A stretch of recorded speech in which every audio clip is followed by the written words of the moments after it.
AU developed its Inclusive Excellence Plan that has a lot of hefty goals that are important from a structural perspective and curriculum, hiring of faculty, peer-to-peer resources, everything like that. But I think it's, it means nothing if it's not followed up with in the right way. So as student government president, I will create a student advisory council for AU's Inclusive Excellence Plan. This council will consist of cultural student leaders, religious student leaders, but also should have an open application process to make sure that we're adding new fresh faces and perspectives into the decision-making rooms.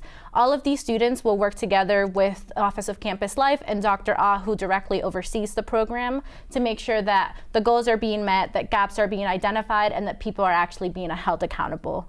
A second thing that I will do is advocate for Latinx and trans personnel in the Center for Diversity and Inclusion.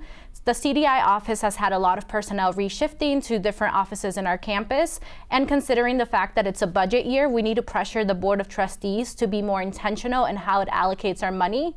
And with that being said, we need to put that to our student services, the CDI office being one of the major key ones. Thank you. So first, I do want to point out that I have not shared in the exact same experiences that some students across campus have, especially with the identity that I bring to the table. But when these events happened last semester and even happened last year, I think as students we can all sit down and say that they are disgusting, and that the way that the university handles them at the beginning was not as well underneath President Kerwin last year, but President Burwell did an amazing job this year to step up and actually, at the beginning release statements and release videos and work with the FBI. But nothing ever gets done. It seems that when the university says something, they go out of their way to say something at the very beginning and hire new people and create new offices. But at the end of the day, when the time has elapsed and months have gone by since, for example, the months since the previous incident last semester has occurred, we don't have any updates on what happened. There's not even an update to say that we haven't found anything. It just seems that for some reason the university is not, working with us and not giving us the information that we need. And there has been so much demand from the students, and I know that everyone can relate to that. We've had our students of color demand things. We've had our, minority students demand things. But at the same time, the university says something, they get something, and then they let it go. That needs to stop. It needs to be this secular thing where they say something, something happens, they do something, they're quiet, they say something. That all needs to stop. And we need to make sure that the communication between the students and ourselves is better that way, to make sure that we understand how these things can come to an end. Sure. I think first on this issue, one of the important things to note is that these are a lot more than numbers to a lot of people. Statistics are great, but these students go through experiences every single day, and we need to do what we can to support them in that. I think I come from a background in the Residence Hall Association of building community. And I've worked hard to partner the RHA with multicultural organizations on campus, like the NAACP and Caribbean Circle, to put on events for particularly students of color across campus and build that community. But it's not just about programming within communities, it's programming across communities. And so getting people that might not normally go out to a Caribbean Circle event at that event, I think goes a long way to building a foundational community across campus, so that when there are issues, when there are racist posters coming from outside groups and people, we're able to fall back on that foundation of support to get us through those times. Okay, excellent. Thank you so much, candidates. Great. Leading on to our second question within diversity and inclusion.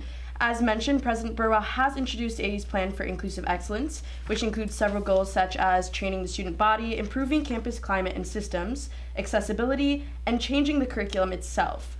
How are you going to hold the university accountable to making sure this inclusive excellence plan is actually working? Sam, can you start us off? I'd love to. So in my time at AU as a student leader, I've built up a lot of relationships, particularly with administrators across campus, in the Office of Campus Life, in Housing and Residence Life, Center for Diversity and Inclusion, etc. And so because I have these relationships, I'm able to push back a little bit more than a normal student would, because I'm not afraid of damaging that relationship in the process. It allows me to hold folks more accountable, because I know that even if we disagree on a particular issue, Dr. Ah is still going to pick up the phone from me. She's still going to send me emails, clue me in on things that are going on, and then I can relay that information back to the student body and vice versa. Thank you, Sam. Jarryd? Perfect. So I also do want to point out that, you know, it's clearly known that I have not had these elaborate elected or the elaborate applied positions on campus, but I myself have also had these relationships with people on campus. If we walk around campus and go to these communities and go to these different offices, you will see that I know many people there as well. And I think it's even more important and it's more, you know, awe-inspiring that someone from the regular student body would go and advocate for the students that they care about the most. And I agree with Sam. I think it's very important to have these relationships. I think it's very important to have, you know, these emails back and forth. But at the same time, you want someone in there who's new, who's fresh, and who has these ideas. And the way that we can hold the office accountable to it is to bring those students with us. Don't just have me and don't just have one other person in the room. Bring the students who actually are experiencing these things to the table, and making sure that the students of color who are afraid on campus, who do have incidents reported, making sure that they're there in those conversations and it's not just two people with titles. Thank you, Jarryd. Val, can you close us off? Yeah, I mean, as a student of color, I experienced a lot of the challenges firsthand. I talked about the advisory council and bringing in those fresh faces, as you mentioned. The second thing, though, is it's under my academic excellence section, but the hiring of the provost actually plays such a crucial part in making sure that the inclusive excellence plan is followed through. Some of the responsibilities of the provost include making sure that they're hiring new faculty, and in fact, if you read the plan thoroughly, a lot of the accountability mechanisms are directed strictly towards the provost, which is why I want to make sure that students, and especially a diverse set of students, are involved in the selection, but also the transition of the provost, to make sure that they're able to incorporate all of our inclusive goals into their everyday work. And third, I totally agree with everything Jarryd said about community engagement. We need to get new faces in that room, and I'm committed to doing that. Okay, excellent, great. We're going to be moving on to our third question. Okay, let's start us off. While accessibility has been vocalized as a priority by American University, there are locations on campus that are still not wheelchair accessible for many students. What are your plans as AUSG president to make this longtime promise of accessibility fulfilled? We'll start off with Jarryd. Yeah. So number one, I do want to bring attention to the East Quad building. That was the old SIS, if that's how you know it. When you go to East Quad building, you see there's a step around the entire building. Number one, that's the first issue when it comes to East Quad alone.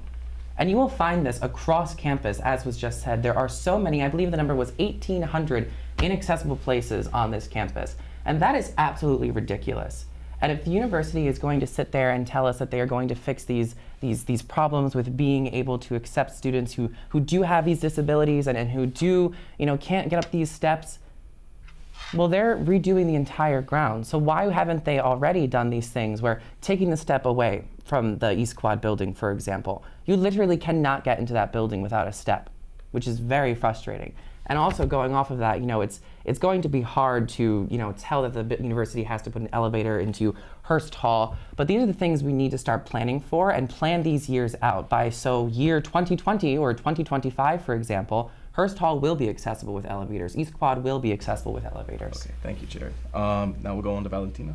Yeah, I mean, I totally agree. When I was an orientation leader, sometimes when we had students that had that needed accessibility accommodations, we had to, give them, make sure that they were with another orientation leader or something like that because certain buildings were not fully accessible. I think the main thing is making sure that we're putting students with disabilities in an intentional and not tokenizing way at the center of those conversations. I think it's frankly inappropriate for me, acknowledging my own privilege as an able-bodied person to be coming up with the solutions for this. But second, we talk about planning. I think identifying when those strategic planning sessions are. So the first one is we need to capitalize on the fact that AU is going through its capital campaign to grow our endowment. We need to capitalize on the fact that we're going through a strategic planning process, and we need to capitalize on the fact that we have a new president that's committed towards inclusivity in our campus. So with all of that in mind, I will gather all of our community members to make sure we're included in all of those conversations. Thank you. And then we'll conclude with Sam. So the university has a lot of plans already in place to address a lot of these structural problems for the long term. The problem is that is in the long term and it will take a while. Like Valentina said, capital will need to be raised in order to make changes to these buildings. So I think in the student government, the more practical and reasonable approach is to look at what we can do in the immediate run. I think ensuring that events are hosted in accessible locations is the number one thing. I also think that in terms of EQB, where a lot of professors do have their offices, SIS professors in particular, working with them to get them to hold office hours in more accessible locations around campus is going to be key. Figuring out a way to incentivize them to do that is something that I want to commit to, something that I'll do as student government president. Thank you. Thank you all. Those are all of our questions for the diversity and inclusion section. We'll be back with more questions after this short commercial break.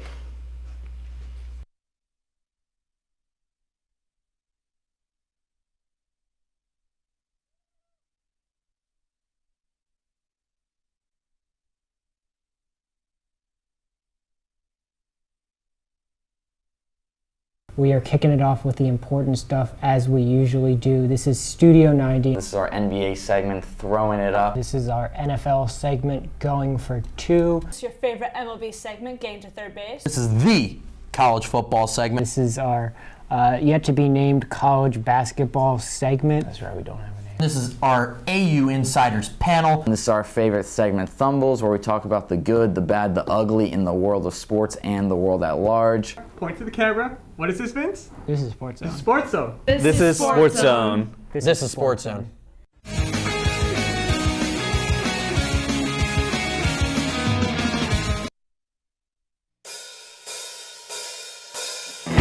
Wrapped around in the place where you thought you couldn't escape the truth just for once, even when you know it's right. I'm just a grown-ass man. He's just a grown-ass man. Like we're not the first. And the thing you used to know hits you harder each time. The race has put out.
And we're coming to you live from the ATV studios at the AUSG presidential debate. We'll be moving on to our second topic of questions, which is sexual assault and mental health. Okay, here we go. As American University Student Government President, how would you allocate school resources to improve access to mental health needs for students? Val, would you start us off? Can you clarify mental health? Mental health needs for students. So this year is a budget year, which means AU is going to be deciding how much they increase tuition by, but also how they allocate that money. As your student government president, I will demand more intentional budget allocations to support our student services. One of those things is expanding the counseling center. Our counseling center offers great resources to students, but quite honestly, I've heard a lot of personal stories from my friends who use the counseling center about how it's difficult to find scheduling a time, and even for students of color, finding a counselor who understands specific challenges that you may be going through. So as student government president, I will make sure that I work in conjunction with the Office of Campus Life, our students who are demanding these mental health, these counseling services, and also with the Board of Trustees to make sure that we're giving them the funding that they need to be properly support us. Jarryd? I agree with Val. Funding is the biggest thing that faces the AU Counseling Center, and I also believe training. As a student myself who's used the counseling center, I can verify that they did do a lot of help for me, but there's a certain point where there needs to be done more, especially for students who need more counseling and who need more support than I did. And I think the biggest way to do that is to make sure that the university is allocating funding for hiring of new people, for hiring and keeping open the counseling center longer, especially for students like myself who work. I worked till 7 o'clock today. So it's a very hard time to schedule, especially when you have classes and when you have, all these things going on, and also making sure that we're hiring people who are specifically trained for specific incidents. So for example, I could have a complete different need to go to the counseling center than another student. So in order to make sure that all of our students are definitely getting the help that they deserve, we need to make sure that we're hiring the new people or training the people we have to specifically, geared towards the needs of our students. Okay, thank you. Thank you. Sam? So I think there are two parts to answering this question, and Val and Jarryd did a great job of answering the first part about funding. But I think the second part is ensuring that these resources are well publicized and that people aren't afraid of taking advantage of them. Because if people aren't using them, they might as well not exist. And so as president, I would create a mental health bulletin similar to what we have with the Flushington Post around campus to ensure that students know about the resources that are available to them. Can I add on really quickly? Of course. Well, I think that's important and we need to publicize our mental health resources. I also think we do a disservice to our students if we publicize them and then don't have the support to support them in turn, which is why I think that, although great short term, kind of puts a Band-Aid on the root of the issue. Valentina, thank you for that point. Moving on to our second question. For students who are victims of sexual assault or violence, how would you improve the campus climate to ensure they feel safe reporting such crimes against them? Sam, can you start us off? Sure. I think first we need to get more student involvement in the different parts of the administration that are already working on this issue. I'm a member of the Sexual Assault Working Group, which is a university group that examines how AU policy focuses on specifically sexual assault and how it can be improved, to improve the experience for students who go through these awful things. And so I would want to get more students into those meetings, people who actually have the student experience, not just administrators who might have heard through somebody or think they understand what's going on. Thank you, Jarryd. Oh, yes, sure. So I think it's extremely important to make sure that we note that as a university, I believe that they are required to give us the proper education and training we need in order to understand how these things work. So with the world that we live in, and unfortunately the country that we live in now, there are a lot of things going on that are scary for students, especially students who go through sexual harassment and who go through sexual assault. And I think that's not all right. I think that's utterly disgusting. But we need to make sure that the university, if we're footing a $65,000 bill, that they are giving us and teaching us the appropriate ways to actually report if our students have been sexually harassed. And I do agree with working with the Sexual Assault Working Group, but I also think it's important to reach out to clubs on campus that are involved in making sure these things. So SASV, for example, making sure that they get the appropriate funding that's necessary in order that if students feel uncomfortable going to the university, that we do have students on campus who receive that funding so that students can go to fellow students that they trust. Thank you. Yeah, thank you, Valentina. I think, as a survivor, this question is extremely important to me. It's a topic that we only unfortunately see once it's SG season and suddenly everyone cares about sexual assault prevention. So I was an Empower Youth facilitator for 2 years, and the reason I applied was because in my high school we never talked about consent or what that meant, different types of sexual harassment, sexual violence, and it really drives a lot of the work I do. So I think I did it for 2 years, once as a program and the second year as an orientation leader. And the reason they shifted for orientation leaders doing it was because of a funding issue. And I think that just puts a Band-Aid on like a larger rooted problem where we don't prioritize survivors in our everyday conversations, both at the student level but also at the university level, which is why if I'm elected student government president, I will make sure that I work with the Office of Campus Life, survivors, students, our entire AU community to make sure that we're educating students in a way that's sustainable long-term, but also making sure we're prioritizing it.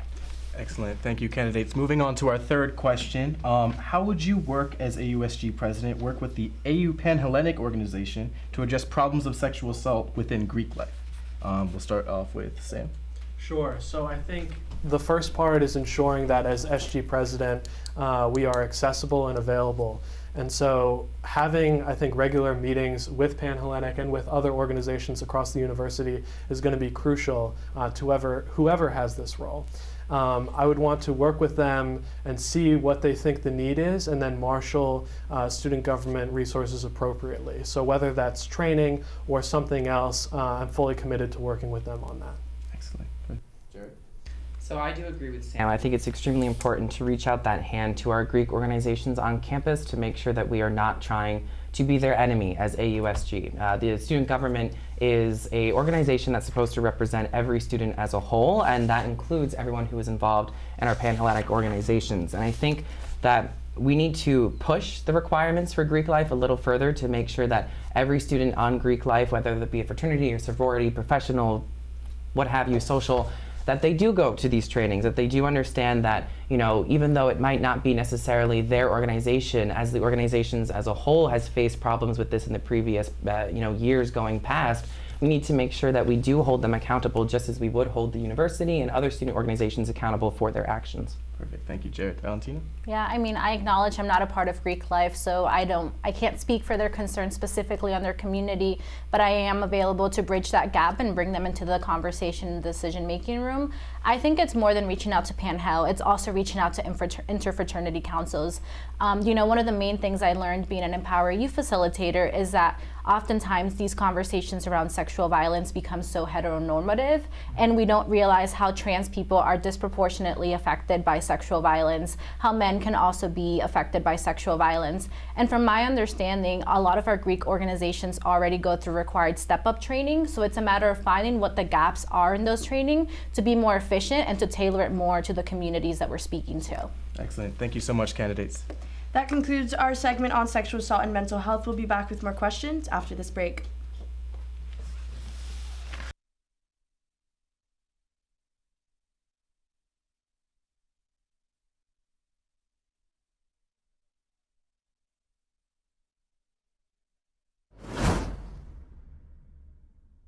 I'll probably say hi to my dog. My dog. The dogs. I greet all three of my dogs at once. At College Nation, we really like dogs. But seriously, we're a community of filmmakers who create shareable, short-form content about college, AU, and all things DC. So whether you love YouTube, cooking videos, funny interviews, or just want to learn more about creating online videos, you should totally check us out. Or just join if you love dogs. Did we mention we really love dogs? And this has nothing to do with you kissing her at the party. I was trying to distract her. So he thinks that all of this is a cover-up for hazing gone wrong. What does Naomi know? I'm not sure. Don't you care about anything other than yourself? I don't see how that's any of my concern. I'm a fence Beatrice. I'm not gonna risk my life. And now the footage is gone. That was my only proof.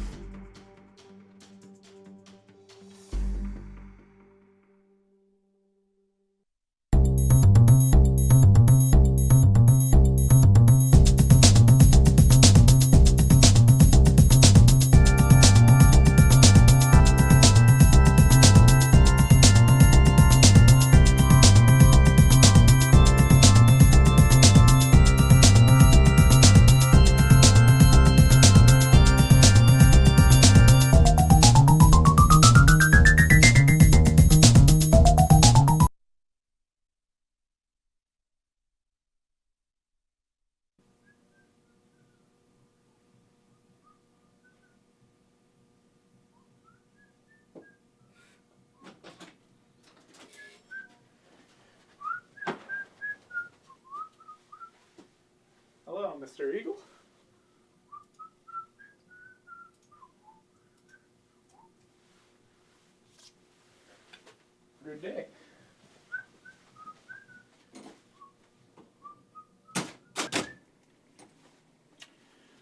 Got it again.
Who?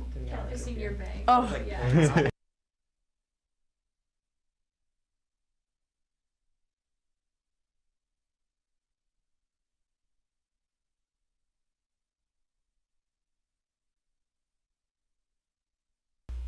And we're coming to you live from the ATV studios here at the AUSG presidential debate. We'll be moving on to our third and final topic of questions for the evening, which involves communication between the university and student government.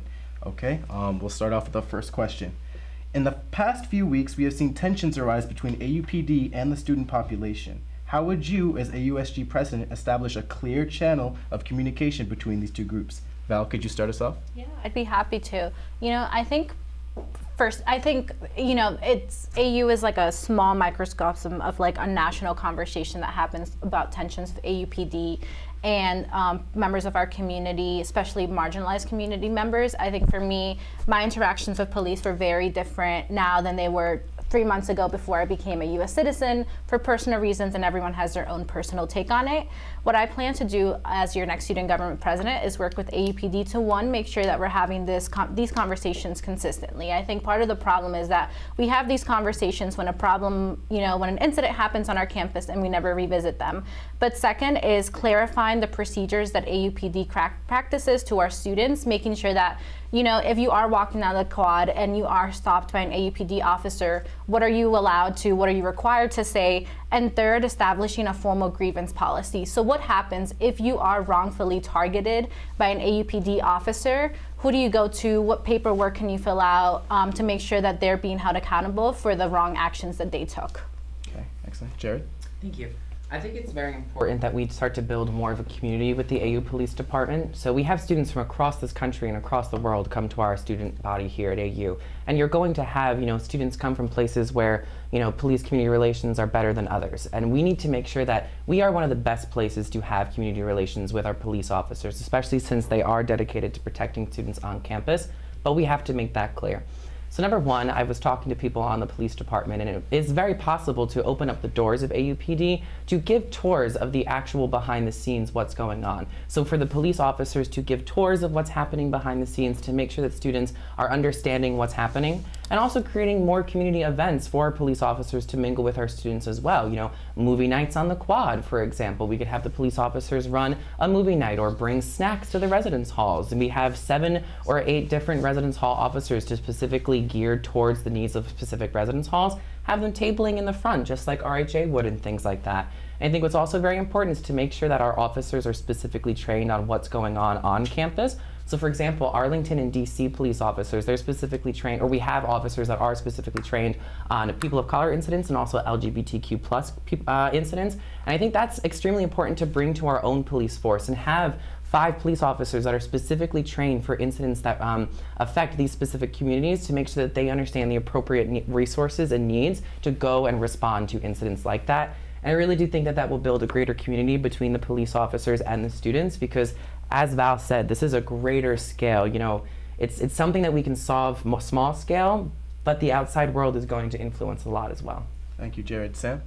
I think there are a lot of good points that have been said on this issue, particularly with regard to first making sure students know about the policies and procedures that AUPD uses to operate. But I think we need to go a step further than just clarifying those policies and procedures and make it easy for students to engage regularly on those issues and help determine whether or not they're the most appropriate policies. That's why I'm proposing an advisory board. That's something that's been done at a lot of other universities around the country to help connect students to AUPD to regularly engage on the issues that people are facing across campus.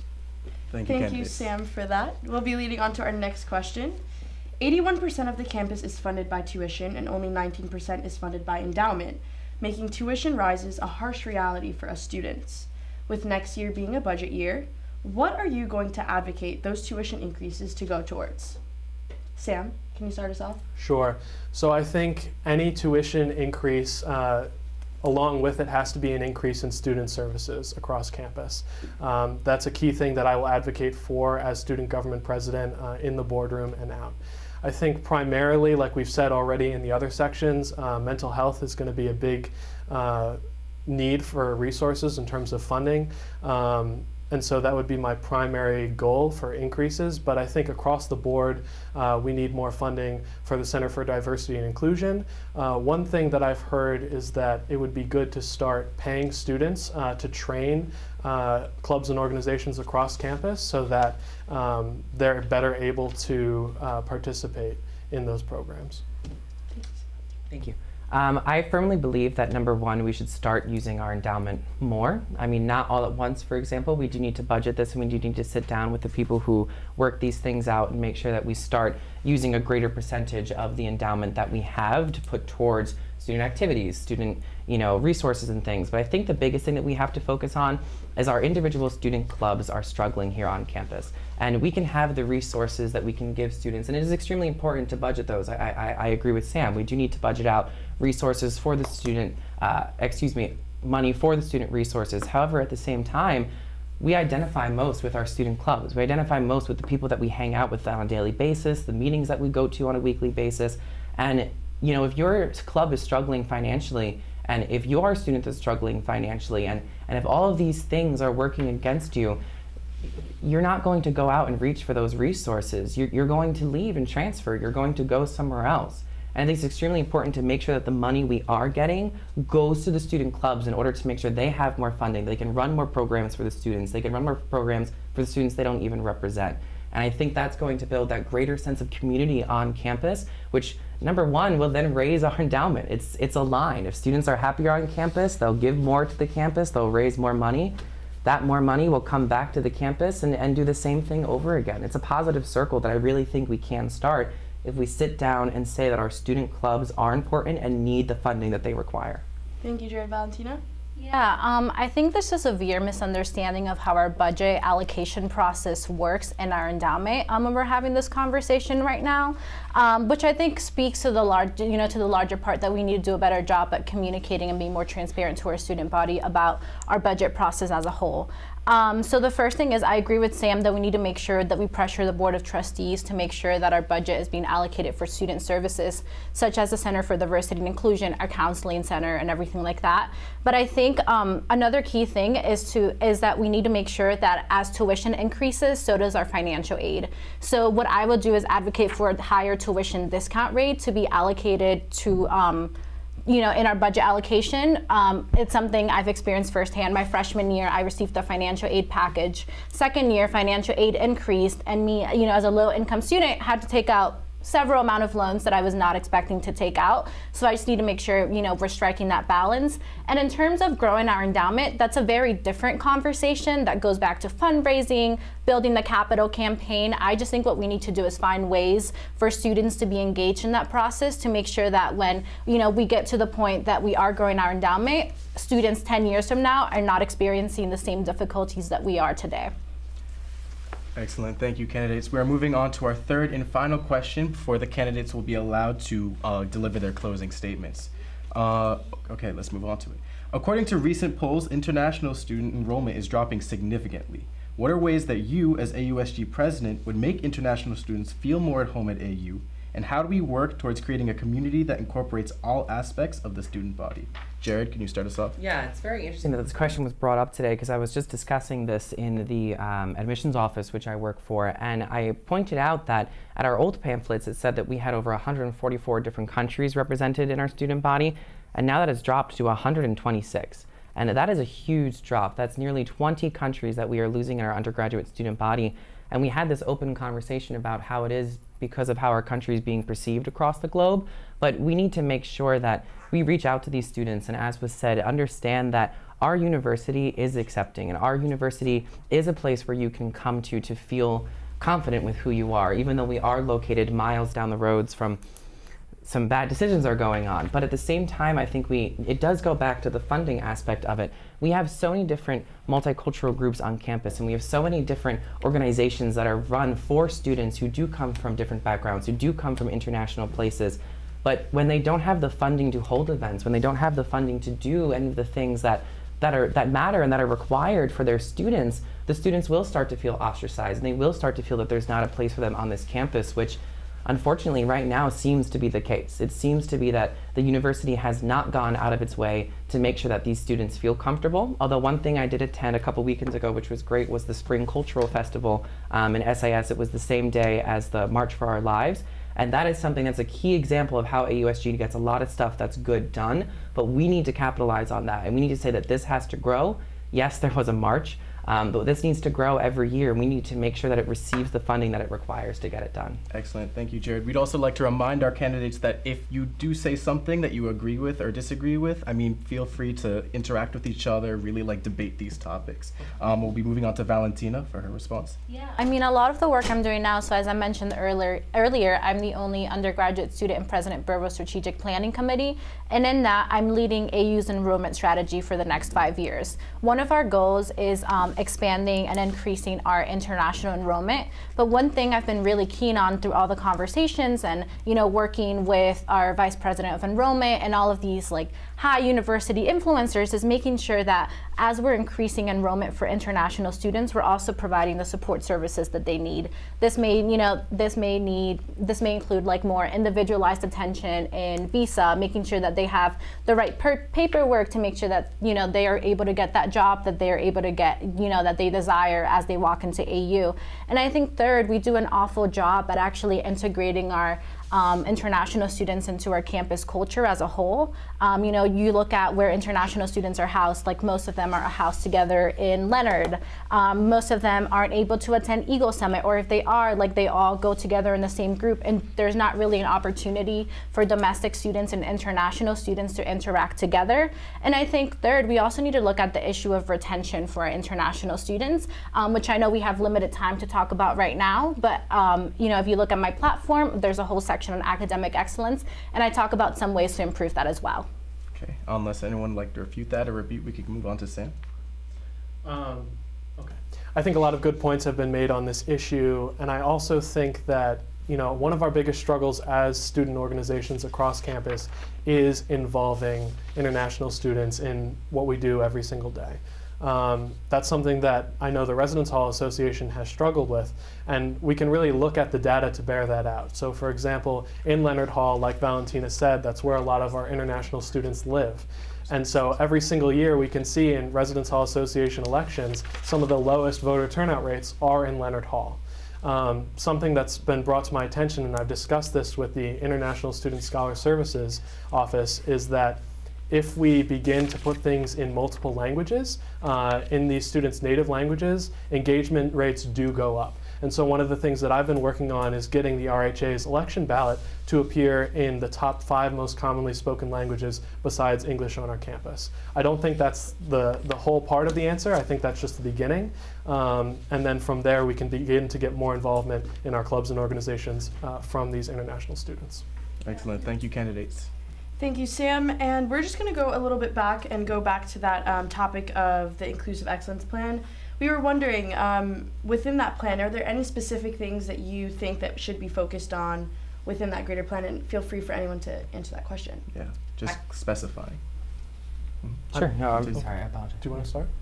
No, it's all right. I'll go. I think number one concern I've heard from students over the past 3 years is that there needs to be more faculty of color across campus. And so that's one of the big things that I'll be pushing as student government president, because if people don't feel comfortable in their classrooms, if they don't see professors who look like them, who experience what they do on a day-to-day basis, it's harder for them to stay engaged in the classroom. And so I think as a student government, we really need to be doing everything we can to ensure that people succeed academically at this university, because that is the primary reason why we're all here. Yeah, and then going off of Sam's point, also going back to something that I agree with what Val said, there's a difference between a enrolling university and a supporting university. So we can have this inclusive excellence plan and shoot to hire more staff of color and to accept more students from international places. But if we're going to just bring them on board and have nowhere for them to go that feels supported, those are just empty promises, and it's just for statistics and for numbers. But when we actually get down to the root causes and bring students to the table and actually get these organizations set up to support our faculty of color, to support our students of color, to support our international faculty, our international students, that's when you're going to see greater happiness arise on this campus. Not because there are people on this campus who, are all relations, but they're relating to each other in a place where they can do it comfortably, openly, and happily as well. To answer the question, which was one thing that I would specify about the Inclusive Excellence Plan, if I'm correct, I think it's impossible to pinpoint one specific aspect that's important to highlight, because it's all a structural component. AU is a predominantly white institution, has historically been, most likely will never change, and it was never designed to support students like me, which is why I think one of the benefits and one of the strengths of the plan is that it tackles it from different angles. I talked about the importance of accountability, but I think a second thing is actually making sure that the students are involved in every single part of that process. I think even with the creation of the plan, like PCDI, will continue to be involved in it extensively, and we need to make sure that students know exactly who they need to be talking to when they have questions and identifying the gaps moving forward. Thank you so much for that. Jarryd, you mentioned that you maybe don't have the same RHA position or the same student trustee position. Can you elaborate a little bit more on maybe why your lack thereof would be to your benefit? And then if you guys would like to refute that in explaining why such leadership positions would actually help you for next year. Mm-hmm. Yeah, of course. I think, there's a sense around campus that the insiders of the university have not done enough for the actual students. And I have done a lot of things behind the scenes where I have not had the platform to express these leadership things that I have had. But I've gone and I've supported different students when they needed a hand. I've gone and I've supported the students who faced hatred on this campus. And I've done very similar things that the students around me have done, but I have not had the position to do so. I've done it because I wanted to help. I've done it because I wanted to get out there and actually do the students a good, not just myself. So going off of that, I really feel like when you have, the same group of people in control for so many years, it's going to be the same outcomes, and you're going to receive the same pushback. And we can talk and talk and talk about things I've done and things I haven't done. But at the end of the day, when you have people who've done so much going into the same offices, representing the same group of people and not the outsiders, that's a problem.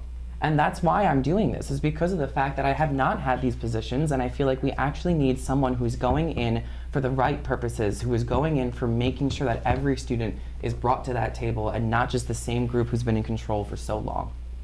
Could I respond to that? Of course. I think some of what you're saying, it does make sense, but I think also earlier you mentioned that you're a regular student, and I think that's a dangerous notion to say that Valentina and I aren't regular students. I think there is no regular student, and one of the most toxic things about the culture on at this university is that there's this mythical regular student that everyone has to strive to be. You have to have an internship, you have to have a federal work-study job or a different job. You have to take a full course load, and you have to be involved in 5 different clubs and organizations on campus. That you can't fail on classes, you can't take advantage of resources because it will make you look bad in this competition against other students. And so I would just say that everyone on this campus is a regular student. There is no one-size-fits-all model. There's not one student mold that everyone needs to strive to be. Everyone is a student, and we need to tailor our approaches to each individual student rather than this mythical regular student. I both of you guys bring up great points. I think for me personally, it's what led me to be in these roles. I think there's a lot of value in the fact that I'm a first generation, low income Latina student who literally used to cry every day going into my 3rd grade classroom because I didn't know English. So I bring in all of my personal experiences through whatever role I'm holding. I am a normal student. I experience a lot of the same challenges that most of our vulnerable communities experience. And I think another thing is, because I've been an RA, I've been an Empower Youth Facilitator, I've been an OL, it doesn't exclude me, it doesn't make me this insider. I think if anything, it enhances because I have the combination of experiencing the things we talk about, talking to students, as an RA, seeing a lot of these mental health crises, substance abuse crises, transports, roommate conflicts, but also having the credibility and the relationship and the institutional knowledge to actually create solutions that are real and pragmatic, which is what makes me unique to be in this position. Excellent, thank you, Valentina. And candidates, finally, before we go into our closing statements, I would like to ask you, how does your campaign differentiate itself from your other fellow candidates? If you guys, anyone would like to start on this one first, and then continue to elaborate. I'd be happy to start off. So for me, I released my platform today, and what I can say is that it's comprehensive and it's collaborative. I didn't come up with the platform myself. Instead, I did a listening tour. I've met with several student organizations and key student leaders to hear their specific concerns, questions, and come up with the solutions together. I think the problem is, even in campaigning, we've seen it, and even in student government, is that student government operates in its own box. It thinks it has the answers to all of our problems, and then you have candidates come out with a platform, and the people that are actually affected by it are like, this does not affect us at all. Why were we not included in these conversations? That's what makes me different, but it's not only through the campaigning process, it's how I will continue that if elected. I think what stands out stands out from my campaign against the other two, as we've already discussed some of that, no offense, but at the same time, I think it's, really the accountability aspect that I'm really focusing on, and making sure that the university and the student government has the means and is required to report back to us as the students. Yes, we are all students, and yes, I entirely understand the different identities and the problems that we go through, because I've been through a lot myself, especially at this school. But at the same time, I think it's different because of the fact that I'm clearly making it obvious that we are going to hold this university accountable, and we are going to hold the AUSG accountable for everything that it does. And that is from the promises that I'm making to you, and that is from the promises that the university is making for you. And for example, something that I will say at the town hall, if it is asked, is ideas, and so please ask this, is ideas on how to bring the president's office down to the university's level and down to the students' level, instead of bringing the students up to the president's office. And that is something where it is very different, I believe. So. Sure. So I think first I'll start by saying I'm not really sure what a listening tour is. During the past 3 years, I've been holding office hours every single week, meeting with students in clubs and organizations. I don't just meet with clubs and organizations when I'm campaigning for office. I do it because it's been part of my job, and it makes me better at my job. And so when I put out my platform today, it was after 3 years of getting feedback from students and organizations, not 3 weeks. And I'll also say another thing that I think sets me apart is that I've actually had real tangible accomplishments on this campus. Not just putting people into rooms and talking to administrators, but in the Residence Hall Association, when I first came here, it was somewhat of a joke, kind of like the way student government is now. But I came in and I worked with a lot of people, administrators, students, to reform the organization and make it a real force for change on campus. And after I did that, by reforming its constitution and its bylaws, all the policy stuff, I got tangible things done. And so within the next few weeks, we'll be seeing condom dispensers implemented in almost every single residence hall on campus, free for students to use. Sure. Yeah. So first, to listen to office hours, I think I'd be curious to see how many students were shown up and what the demographics of those students were, because I think when reaching out to students and getting their input, it's important to be intentional without being tokenizing. And I've also done this through every single leadership role that I've held. Right now, with the President's Strategic Planning Committee, we've been very intentional about the students that we reach out to: cultural organization leaders, political organization leaders, transfer students, international students, veterans, making sure that they're a part of the conversation. But also something I've learned is that, you know, as student leaders, oftentimes we do a poor job at actually going to students and showing up to where they are and where we all are all the time, which is why I've taken a lot of the feedback that I've received, and even, you know, not just campaigning, it goes way beyond that. As my role as the strategic planning committee in President Burwell's, what we're doing now is developing a Google form to actually go to student organizations and present on the work we're doing to relay all of that information back. It's not something I've been doing while I'm just campaigning. I have a proven track record of doing it every single role I've heard, whether I'm in the boardroom or whether I'm here campaigning. Sure, Jarryd. I think it's also important to note that I completely agree with you, and that listening is extremely important, and going on listening tours to make sure we really do have a firm, concrete understanding of what students need is important. But at the same time, I do want to point out that I have had no leadership on the positions that Val or Sam have had, and I admit that, and that is very true. But at the same time, I have been involved in so many different student clubs and organizations across this campus where I haven't had to go and sit down and listen to them. I haven't had to go and bring them to the table already because I was there. And I was in these clubs, and I was one of the students who was struggling to afford a boat on the crew team, for example. And I won't bring up any more of the clubs I'm a part of because that's not the purpose of this. I don't want to tokenize the clubs I've been in, but I've been in so many different clubs that have struggled, and I've sat there and realized that people only come when it benefits themselves, and that is a problem. And that's how I think that it always has been and it always will be if we do not elect someone who has been involved in everything on this campus and who has shown, you know, a passion for the students on this campus. And that is something that bugs me. We can talk about listening and we can talk about bringing people to the table, but until you're actually there in those clubs, you will not know what it feels like. Val, Jarryd, Sam, thank you so much for your time. We're gonna let you guys do any closing remarks before we go downstairs to the town hall. Okay. Valentina, if you'd like to start us off. Perfect. Hi, everyone. Well, thank you so much for tuning in. As I mentioned, I did release my platform today, so make sure you check it out, facebook.com/val4sgpres.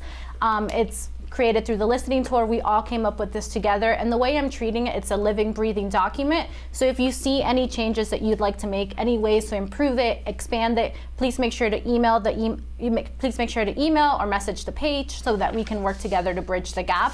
My listening does not stop here. I also understand that we're all tired of listening. I'm tired of it as well. I'm tired of conversations. That's why my platform is pragmatic. It's realistic. It brings students to the table.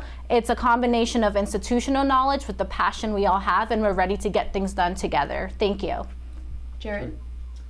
Thank you guys so much for joining us, and thank you so much for ATV for always holding these debates. It's extremely important that we televise them and do put them on the live stream because these things are important, guys. And that's what I really want to emphasize, in my closing remarks, that, you know, it might seem like AUSG doesn't do anything. It might seem like these elections are not important, but they are. And we are at a very changing time at our university, and we do have 3 very qualified candidates sitting here. And I really do think it's important that you become educated on our platforms and really focus on how you think your student voice is going to be brought to that university. If it's going to be the student voice trickling its way up to the top, or if it's actually going to be your voice sitting in on those conversations and making sure that it's heard and making sure that you are listened to by the university, I think is something extremely important to note. Sam? First, I just want to echo the thank yous that have already been made both to our viewers and to ATV for hosting this debate. I hope you'll join us in the town hall in a few minutes. And second, I want to say a little bit more about why I'm running for president. Like I said earlier, we see candidates overpromise and underdeliver. I have a proven track record of getting things done. I have a background in community building and also in reforming organizations, and that's something I want to bring to the student government. I want to change how the student government operates to ensure that these tangible solutions I've been able to achieve through the Residence Hall Association continue in my work as student government president. And I hope to earn your vote. Thank you. Thank you so much, candidates, for spending this night with us. That concludes the 2018 student government debate. Join us for the town hall in the tavern right now and take your questions for the candidates. You can tune into the town hall on Facebook Live or in the actual tavern at MGC. Thank you so much. Hey, you students, it's time for your questions, so we'll see you down there soon.